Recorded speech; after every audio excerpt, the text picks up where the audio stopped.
Bismillahirrahmanirrahim. Ustadz, mohon maaf jika dulu kita belum sempat berbuat baik dan berbakti kepada ibu dan bapak kami. Tapi sekarang ibu dan bapak kami sudah diwafatkan Allah. Bagaimana caranya agar kami bisa berbakti kepada kedua orang tua kami setelah beliau berdua meninggal dunia? Berbakti kepada orang tua itu bukan hanya tugasnya anak kecil, tapi kita semuanya wajib berbakti kepada kedua orang tua. Seandainya di sini ada seorang kakek yang berumur 90 tahun, maka kakek yang umur 90 tahun itu pun masih tetap wajib berbakti kepada orang tuanya yang sudah mati. Karena ibadah birrul walidain, ibadah berbakti kepada orang tua itu lintas alam. Lintas alam, tidak hanya di dunia saja. Bahkan orang tua sudah di kuburan pun kita masih tetap diwajibkan berbakti. Lah bagaimana cara kita berbakti kepada orang tua yang sudah meninggal dunia? Satu, tulis. Cara yang pertama adalah mendoakan orang tua dan memohonkan ampunan untuk orang tua. Mendoakan orang tua dan memohonkan ampunan untuk orang tua. Diterangkan dalam sebuah hadis, idza matal insan inqata'a amaluhu. Jika anak Adam meninggal dunia, terputus amalannya kecuali 3. Yang pertama, shadaqatin jariyah, shadaqah jariyah. Au ilmin yuntafa'u bihi, atau ilmu yang bermanfaat. Au waladin sholihin yad'u lahu, atau anak soleh yang mendoakan orang tuanya. Ini nomor 1.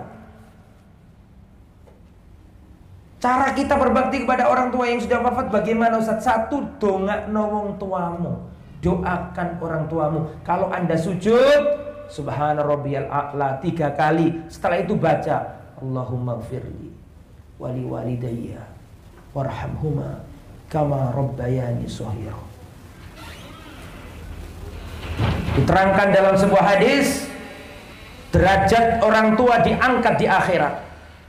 Orang tua merasa amalannya pas-pasan, dan orang tua mengatakan, ya Rabbi, dari mana ini ya Allah hingga engkau angkat derajatku di akhirat seperti ini, di surga seperti ini, padahal dulu amalanku pas-pasan saja. Dari mana ya Allah? Kata Allah, waladuka istaghfarolaka, anakmu yang ada di dunia mendoakan minta ampun untukmu.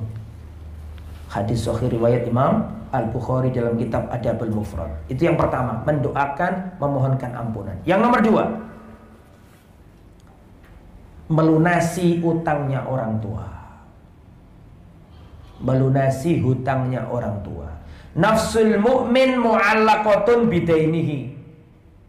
Ruhnya orang Islam tergantung dengan utang piutangnya. Jangan sampai orang tuamu punya utang, kamu gak bisa ngelunasi. Kasihan orang tuamu. Ayat terpanjang di dalam Al-Quran ayat tentang utang piutang, Pak. Jadi ayat terpanjang dalam Al-Quran bukan tentang sholat, bukan tentang zakat. Ayat terpanjang dalam Al-Quran tentang utang piutang. Ya ayyuhalladzina amanu idza tadayantum bidainin ila ajalin musamman faktubu. Itu 1 halaman penuh tentang utang piutang. Saking pentingnya utang piutang. Ada jenazah dibawa ke Rasulullah. Rasulullah tolong disolati. Kata Rasulullah, dia punya utang enggak? Enggak punya utang ya Rasulullah. Disolati sama Nabi. Datang lagi jenazah yang kedua. Ditanya, dia punya utang enggak? Punya ya Rasulullah. Dia punya harta warisan enggak? Punya ya Rasulullah. Disolati. Yang ketiga datang lagi jenazah. Ya Rasulullah tolong disolati. Dia punya utang enggak? Punya. Punya warisan? Enggak punya. Kata Rasulullah, solati jenazah saudara kalian. Rasul enggak mau nyolati.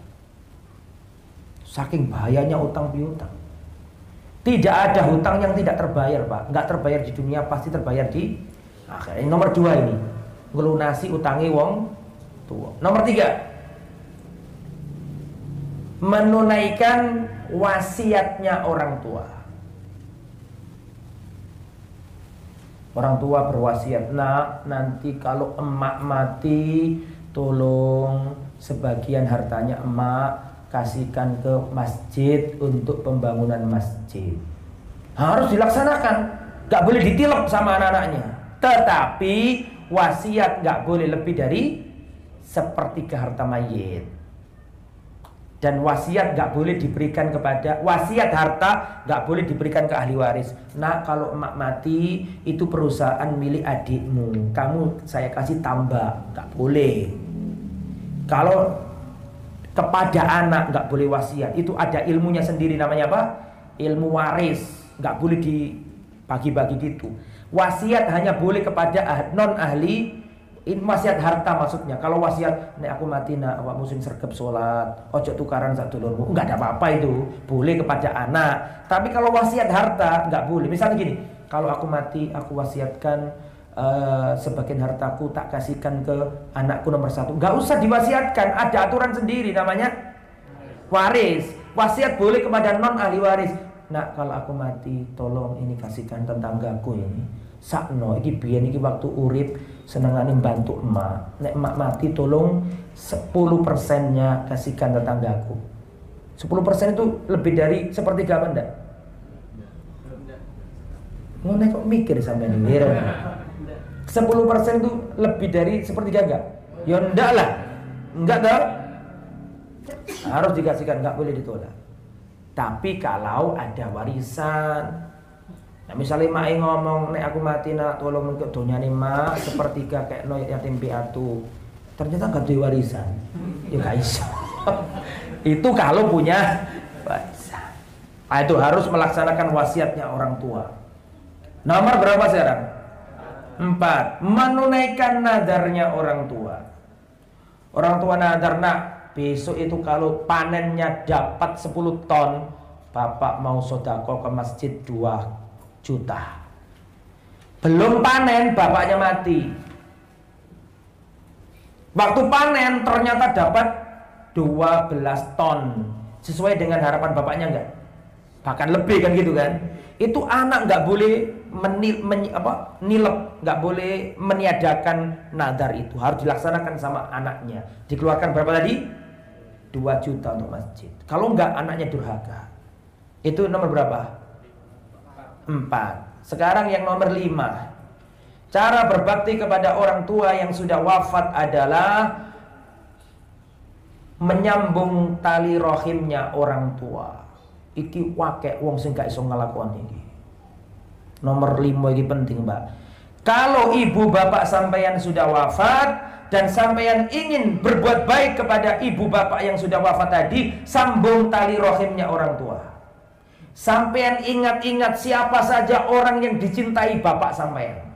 Aku ingat dulu bapak saya ketika masih hidup itu seneng sama orang itu. Lah orang itu sambungan. Jangan diputus. Cintailah orang yang dicintai bapakmu.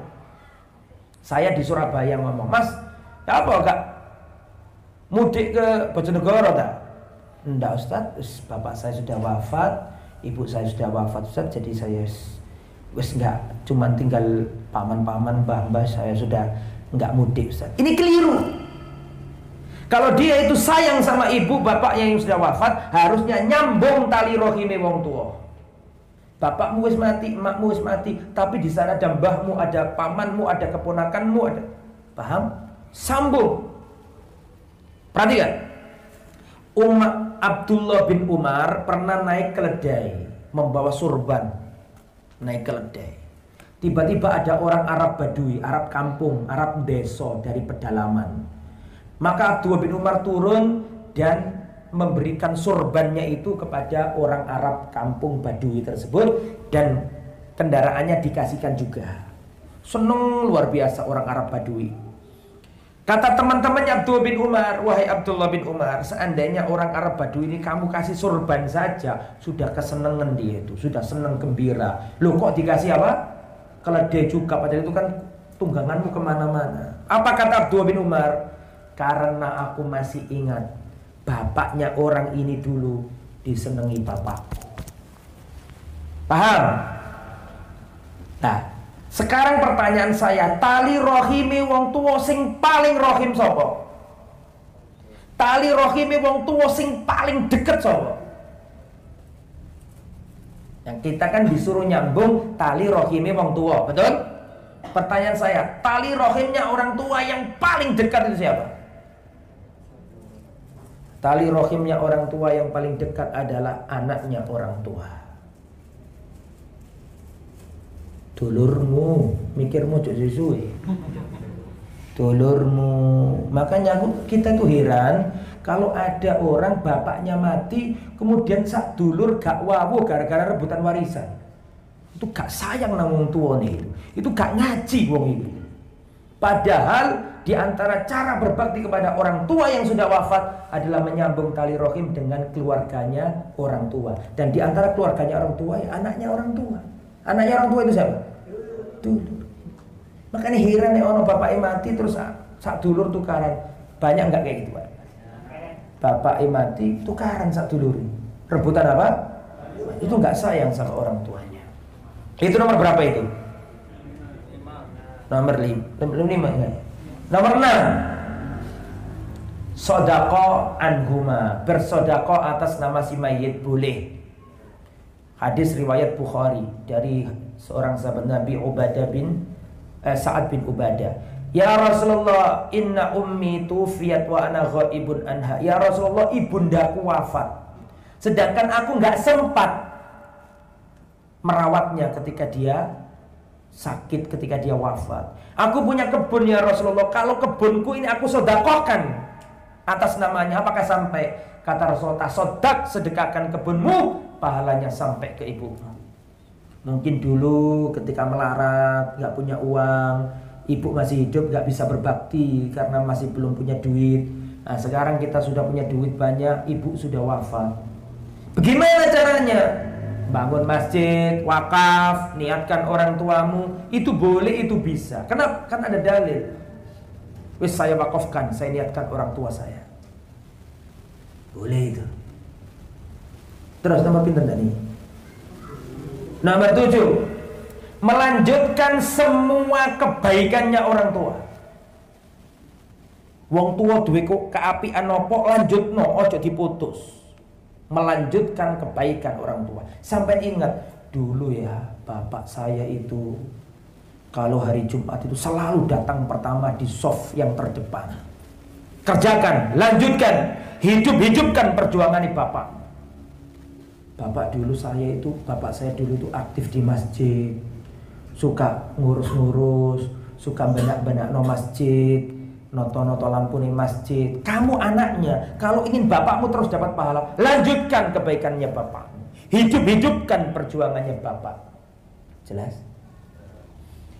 Dulu ibu saya, misalnya ya, dulu ibu saya itu di depan rumah ditanami mangga.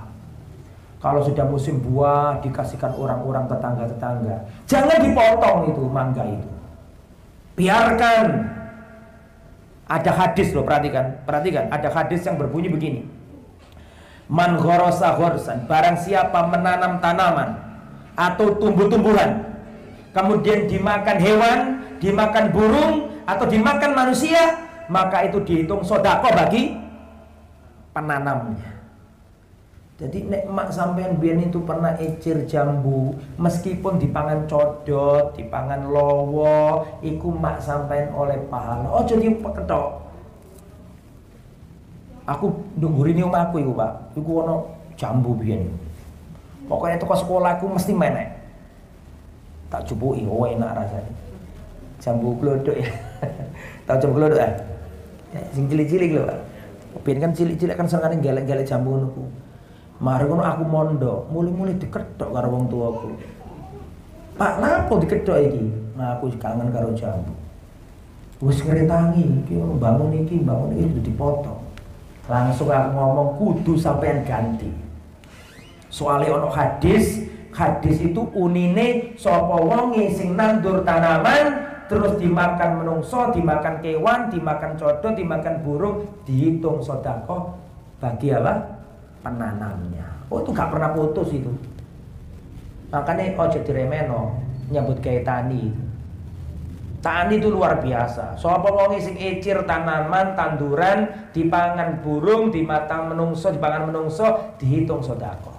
Mboten wonten nek jual beli dipangan tikus, pangan wereng, dihitung sedekah.